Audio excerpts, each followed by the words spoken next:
ito sa mga tripanda. I'm Leo Sarki of BDP Records. Yeah, pakinggan nyo. Halina't sumabay kayo sa akin, buksan nyo na ang iyong damdamin, dahil malapit na ang kaarawan ng ating Panginoon sa sanlibutan. Magmakalan at pagbigayan upang makamit ang iyong kaligayahan. Tara na, sumama ka, kalimutan na ang problema.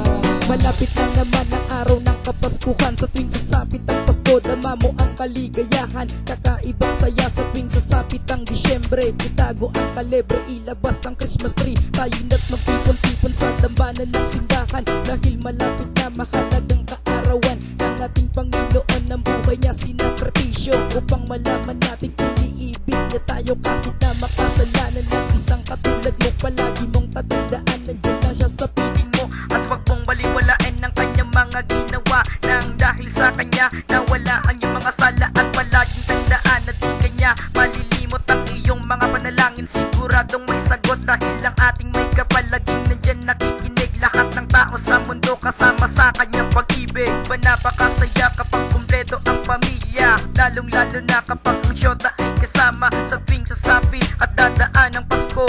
Di ba napakasaya kapag sila'y kasama mo? Halina't sumabay kayo sa akin, buksan nyo na ang iyong damdamin, dahil malapit na ang kaarawan ng ating Panginoon sa sanlibutan.